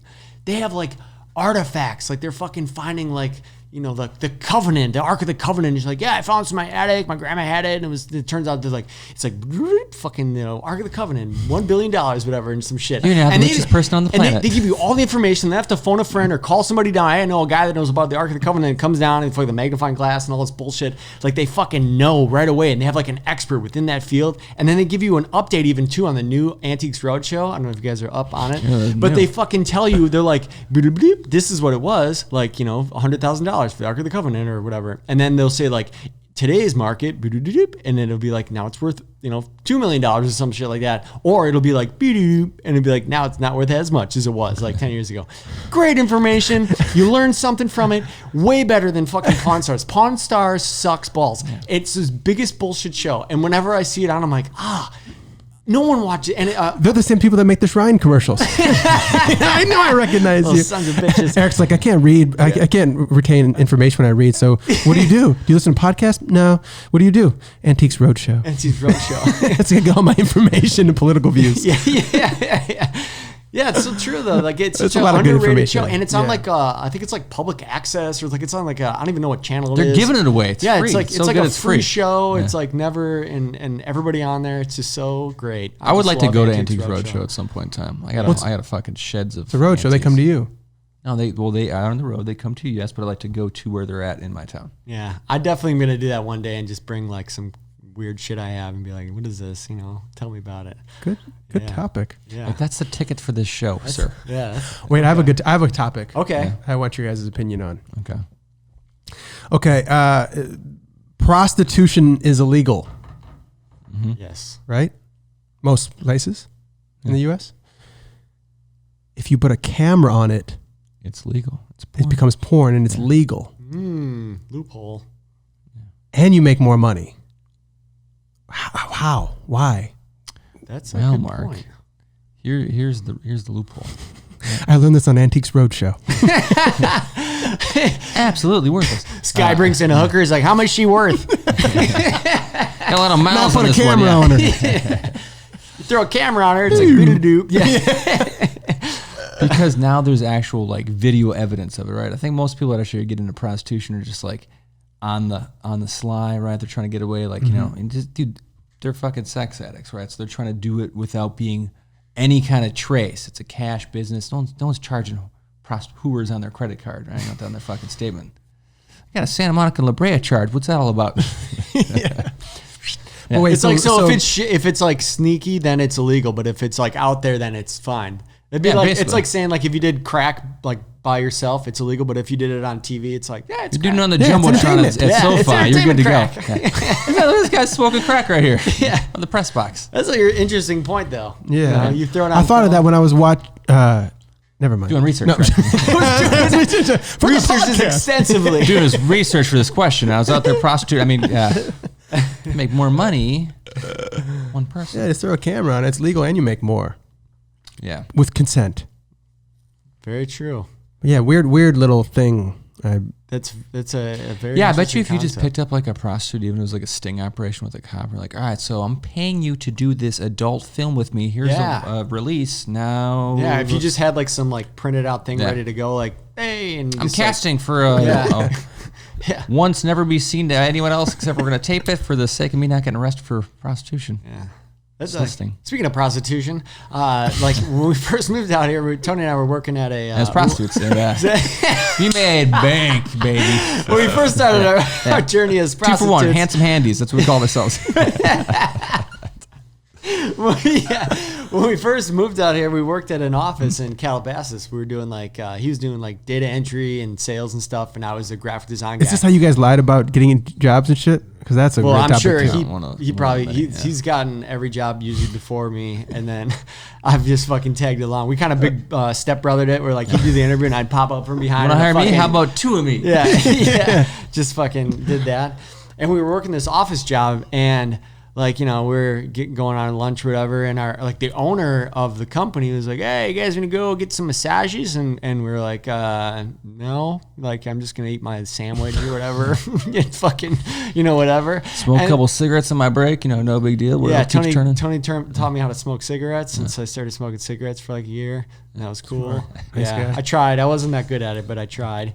And hell of a try. Yeah, I was hell of a try. Tony got me in like on every drug I've ever done. He's like, hey, you ever think about weed? And I was like, I don't know, isn't that illegal? Hey, Eric. Yeah. You like alcohol? Imagine alcohol. I was like, if you smoked it. I was like Dewey Cox from fucking what is it? It's not addictive at all. Yeah.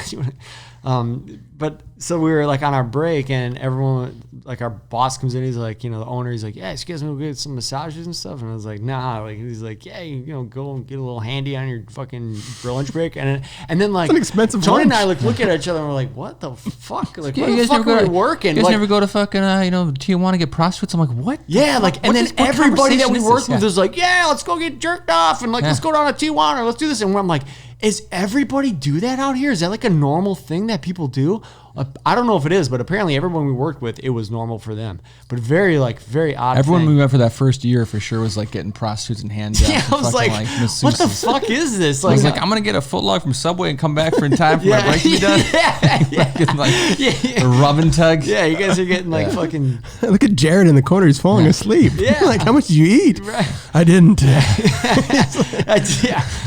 It's like, I'm like, what the fuck is going on? 5 fingers from Fiona. Oh my god! I had a friend. I don't know how.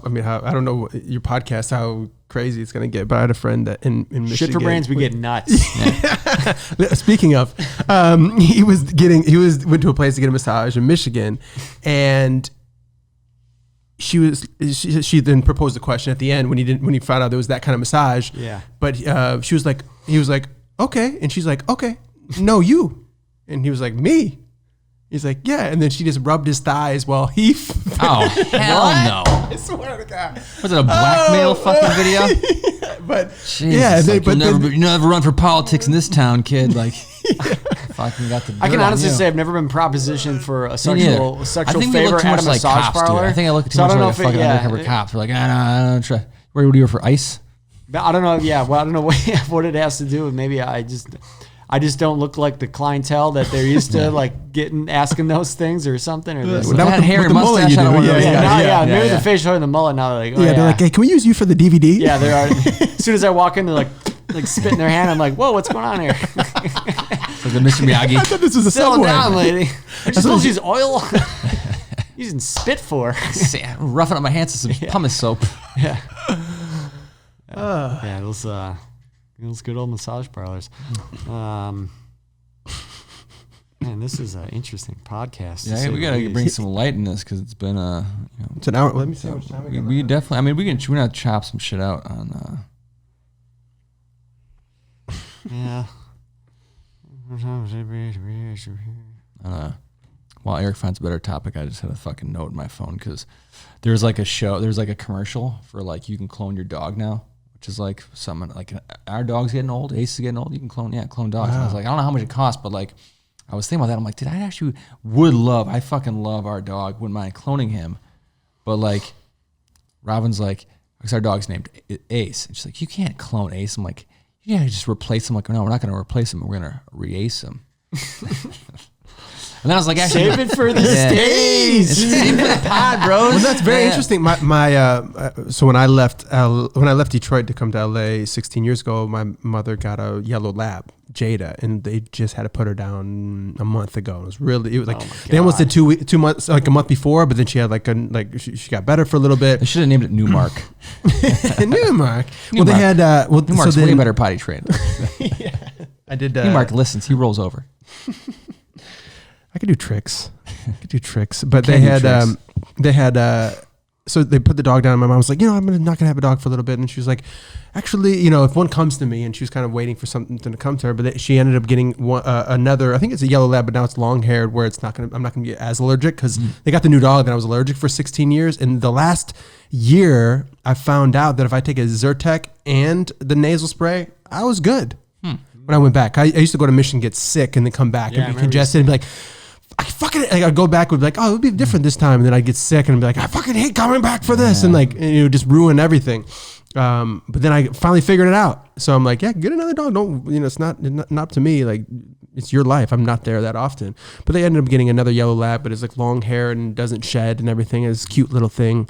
Toby. But I was like, yeah, you can name it Jaden because it's a boy. But I could totally see how it would almost remove the whole, obviously dogs have their personalities. I don't know as well as you guys do, or like cats and stuff like that, but they have their own personalities that you exactly. recognize. So do you think based on that, your dog passed away, but you clone it right before, and now you have this new one. Do you feel like it would be the same one? So then Rob and I had that conversation where I was like, it's not going to be Ace exactly, but it's going to be like a shell of him. So I'd be kind of curious to see what that personality is. And what the infomercial that I watched was, it's like, it's that pet's twin brother or sister. It's the same Ace, but just a different suit. Literally the DNA, just literally. Like, but the thing is this too. So it's nature versus nurture, right? So like our dog was a rescue. A lot of his personality is from him fucking original owners being stray, rescue shelter to us, forged his personality. Cause like we didn't really do much in the way of training. We probably untrained him more than anything, but like getting a new dog, it would have a completely different personality. But I do like the aesthetic of having that same like thing. I know it sounds fucking like asinine having that like OCD thing where like, I just want a little fucking white fluffy Maltipoo with a little brown button eyes. Is that too much to ask for? I want the exact same, because I see other dogs that look like Ace, but they're not as cute as Ace. And like, they might be for the other person. I see other dogs like the same breed. I'm like, oh, it's cute, but I'm like, my ain't no Snickers. Yeah, exactly. Yeah. That's the thing. It's like you have that, and I had that with like the mutts that I had when I was a kid too. But all that in my stone tangible thinking, I was like, wait, why are we fucking like cloning like extinct animals that would be dope as fuck to see? Like, why are there not like woolly mammoths that we're cloning and shit? Or like, all these other cool fucking things that you hear about in textbooks and stuff. And I was like, I literally just thought about the plot line of Jurassic Park. This is why we're not cloning these things. Maybe cloning a dog's a bad thing too. But if I get enough fucking coin, I'll definitely try. How much does it cost to clone a dog? I have no idea, but 80 grand probably. Yeah, probably like at least 40, 80 grand. Yeah. Price of like if you just trying to make the Oldsmobile electric is like $100,000 commitment. You know what I mean? Like making a fucking dog from scratch first in a test tube. I always trip out when I have like my dog is around still. Like I'm like, man, that's a fucking just animal, and he just lives among me. And like the fucking cats. But he can communicate with me, and that's the part that trips me out. I'm like, he can tell me like when he's hungry, he goes to his bowl and he scratches it, or when he's thirsty, he goes to that bowl and scratches that. Or like one time too, I was like, fuck, my dog might be smarter than me, because I was like, I forgot. That's I got like definitely not arguable. It's a fact. That's the theme of this podcast. And is Eric's dog smarter than him? I forget what I did. I did something where I got like turned around or whatever, and he was trying to go one way and I was going the other way, and I'm like, no, this way, and then he's like, no, this one. That's stupid. And he was right. He was right. I was wrong. My dog was right. Like wow. And then I was like, fuck, like I'm dumber than my dog. You're like, what is up? What is down? Have you seen the ones where they have like they have the buttons that say different things, and then the dog can go hit it. Hey, mom, I'm like, no way. Down. Yeah. Owner. Well, and then my girlfriend's, her sister has a husky, and that's like a wolf. And it's like I have a little dog. It's a miniature dachshund, a weenie dog, right? So he's a little guy. You can just pick him up. They're like really easy to control. It's a wolf. It's a fucking wolf. Even on like it'll howl sometimes. Like if you start going, it'll go.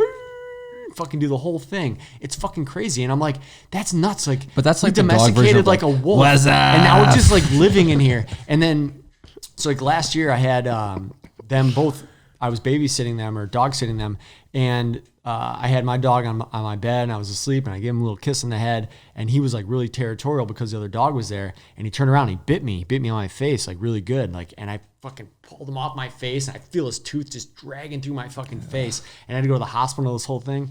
And I'm like, shit, that was fucking crazy. But like, I was just like, oh, he's just a little cute dog, and he's not gonna hurt me. Nothing can happen. He's just, oh yeah, whatever. And then I'm like, holy shit! Now there's a fucking wolf here. Like, if this little dog, everything's changed. Like in a split second, just like from being like cute little dog to on my face, couldn't do anything. Like fucking, my reflexes were not nearly fast enough. No one's would be.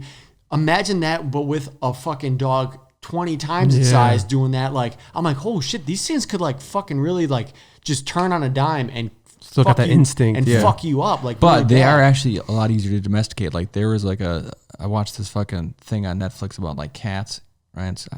Inside the mind of a cat, right? I had to turn it off halfway in because it was like I started getting like allergic reaction to a cat that wasn't in the room, and I'm like, my eyes are itching, my throat's a little tickly, I gotta turn this off. But it was like a lot of fucking crazy fucking facts. But basically, cats, like dogs, have been domesticated. They know in the 10,000 years that like they've been a house animal, they've been more like domesticated. They're more like they are submissive to their owner, right? Wild dogs are different, but like cats are still fucking wild ass animals. And some people can train them and shit like that, but for the most part, they are like what they said, for their scale and size, the best land predator. I mean, obviously you have like big cats and shit, like fucking tigers and stuff, but like the actual house cat, like the way that their body can move, they're like a fucking superior predator. Like they're a fucking like an assassin. I heard that they don't know like the origin of cats. Like they just like from the, like they're in the pyramids, like they're like you know, on artifacts and like in the scriptures and stuff on pyramids and stuff, like hieroglyphs and stuff.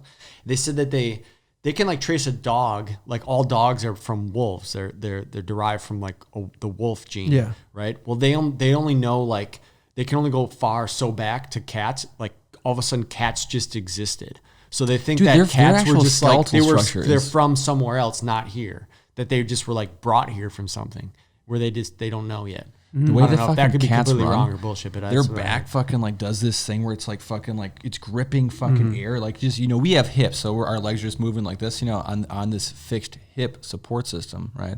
Real mechanical. These things are just fucking like just moving, and just that's why they're like an apex predator and shit. But like an actual little fucking cat in your house, you're just like, oh, it's so silly little fucking Mittens and shit. Like Mittens is a fucking assassin. Like you leave that shit, like that's why cats can live outdoors, 'cause they're gonna go fucking kill field mice and shit and come back and just like, you know. And it's cool to see like if it's like a house cat, but then like the guy across the way has a Bengal. Is that what it is? A Bengal, and so it's like a little bit stronger. That's like you can see, and then you start looking at like mountain lions like and shit. Like, oh shit, this damn, they got strong quick. Yeah. That's like the thing. It's a varying degrees of like intensity from those fucking, you know, felines and shit. But again, allergic to them. I don't really fuck with them. Cats kind of like me. I just like. But I've always kind of looked at them like, yeah, you're like an untrainable beast. Like dogs, I do like the submissiveness and the fact that dogs just kind of lonely without the owner, where cats are just like, fuck off. Give me some food and then leave me alone. I'm fucking... Yes, no. Well, she's laughing. Oh, your cat owner. Well, she has two cats, but she just got a cat cam, and she was watching them, and you can see them just chilling all day, but they knew that she was coming home from work around like 7 o'clock, so they go by the door right then. She had walked, and like just know that she's coming home at that time. So they are kind of self-sufficient and shit. Yeah, just because they know the camera's on. They're like... Well, cats also, they get the tears going. They don't have the same muscle features as what dogs do, where dogs can show emotion in their faces, where cats can't. And that's like I think a lot of reason why people are like, oh, I like dogs and I don't like cats, is because of that. Like they don't have like a dog can like look all sad and shit, and it can fucking do all that. Cats don't. They just have like a they're fucking like trained assassins. They're like legit like Navy SEALs, that, like in lions militant, and shit and tigers. They don't have like trained out of. They don't have puppy dog eyes. Like that's why that's like a thing. Like puppy Tony. Dog. Yeah. Like. They don't have those like look at all the motion here. So like that was like a way for dogs to emote more or to communicate. I think it was like to like a defense mechanism to show like vulnerability or like or which is ironic because Puss in Boots in the Shrek movies uses that puppy dog ass. Well, it doesn't work, but that's why you can't believe all the movies you watch there. The magic of cartoons. So I think these, we're getting close to we got battery, and you have a child. Let's wrap this shit for Brains episode up. Wrap it up. Do you want to do an intro, or do you think that was the intro? Just run a couple intro ideas. I guess. Like what? You really want to do shit for brains? I think so, because then it doesn't give any credibility to anything we're saying. I don't want anybody to take anything serious. I think we do better. Hey, this is Shit for Brains podcast with Eric and Tony, and we're just out here shooting the shit. Yeah. I like shoot the shit better than shit for brains because you guys are smart and like I think being able to self-deprecating. I think is He's like, hey, I'm shit for brains, and I'm adventure dumb. Yeah, and I'm Tony. This is my shirt, total fucking loser, never going anywhere. Fucking moron. The shit shooters. Yeah. You can always just throw it in. Yeah. It doesn't even have to have anything now. Yeah. So think of something. Yeah. I still would like this to be a little more up than just. You just make a logo with like a head with a steamy pile of shit in it. I'm already thinking. I already got the design going. All right, that's a wrap on that, huh?